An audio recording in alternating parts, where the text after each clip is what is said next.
The golden image of the Beckham dynasty has officially crumbled, and this time, the wrecking ball isn't a tabloid rumor or a paparazzi photo. It is the eldest son, Brooklyn Beckham, completely dismantling his family's legacy with a series of explosive first-hand allegations.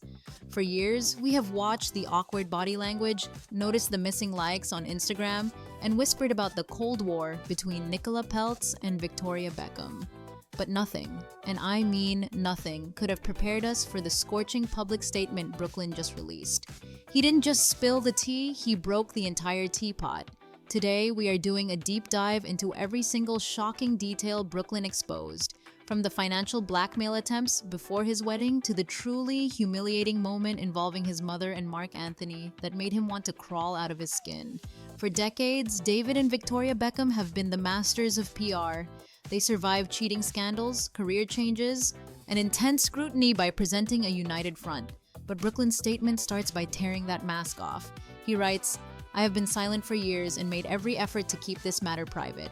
Unfortunately, my parents and their team have continued to go to the press, leaving me with no choice but to speak for myself." He addresses the biggest criticism thrown his way by the internet, that his wife, Nicola Peltz, is the one pulling the strings. Brooklyn shuts that down immediately, stating, "The narrative that my wife controls me is completely backwards. I have been controlled by my parents for most of my life."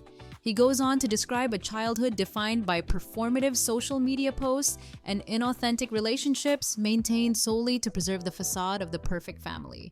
He claims that Brand Beckham comes before actual family love, noting that affection in that house is measured by how quickly you show up for a photo op or how much you post online. But where this story turns dark is when he details exactly what happened leading up to his wedding in 2022. We all heard the rumors about Dressgate, that Victoria refused to make Nicola's dress. Brooklyn confirms this, saying his mother canceled making the dress in the 11th hour, despite knowing how excited Nicola was, forcing a frantic scramble. But it wasn't just petty fashion drama. Brooklyn reveals a shocking attempt at financial coercion. He claims that weeks before the wedding, his parents repeatedly pressured and attempted to bribe him into signing away the rights to his own name. They were adamant he signed before the wedding date to trigger the deal terms.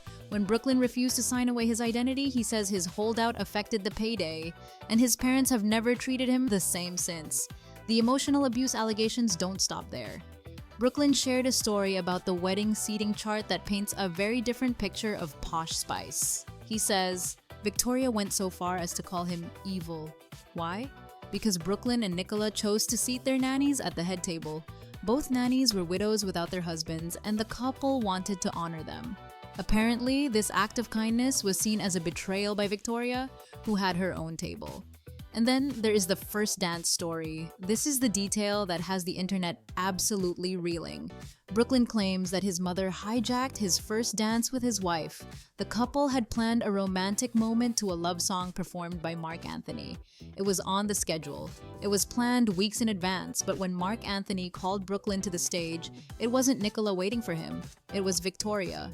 Brooklyn writes, "She danced very inappropriately on me in front of everyone. I've never felt more uncomfortable or humiliated in my entire life."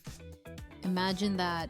On your wedding day, in front of 500 guests, your mother takes your wife's spot and makes a scene that leaves you feeling violated and embarrassed. He says they wanted to renew their vows recently, just to erase that memory and replace the anxiety with joy. The toxicity reportedly extended to the night before the wedding, where family members told him that Nicola was not blood and not family.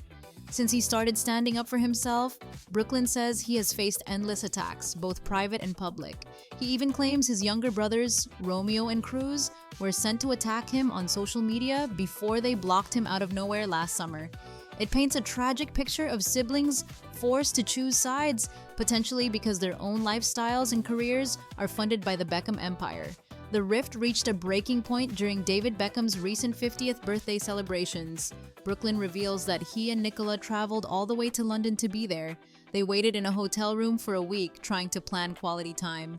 David allegedly refused all attempts to meet unless it was at the big party with cameras at every corner to dispel the rumors. When David finally agreed to see his son, he gave a condition. Nicola was not invited. Brooklyn called it a slap in the face. Later, when the family came to LA, they refused to see him at all. Perhaps the most damning indictment of the family's values came when Brooklyn mentioned a moment involving charity. He claims that for years, he and Nicola dropped everything to support every fashion show and product launch to keep up the perfect family image. But the one time Nicola asked for Victoria's support to save displaced dogs during the LA fires, Victoria refused. For Brooklyn, this seemed to be the final proof that the family only cares about things that serve the brand. He ends his expose on a note of relief, saying that since stepping away from the toxicity, the overwhelming anxiety he grew up with has disappeared. He says, "I wake up every morning grateful for the life I chose and have found peace. This isn't just a celebrity feud." This sounds like a young man breaking a generational cycle of control and image-obsessed parenting. Brooklyn Beckham has essentially declared his independence, and in doing so, he has burned the bridge back to Beckham Manor. It leaves us wondering, is there any coming back from this? Can a mother forgive a son for exposing her like this? And can a son forgive a mother for allegedly hijacking his wedding and calling him evil? The comment section is already lighting up with people relating to Brooklyn's story of cutting off toxic family members to find peace. It seems money and fame can't buy a happy home. What is your take on these bombshell revelations? Do you believe Brooklyn's side of the story? And what do you make of the inappropriate dance allegation? Let me know in the comments below.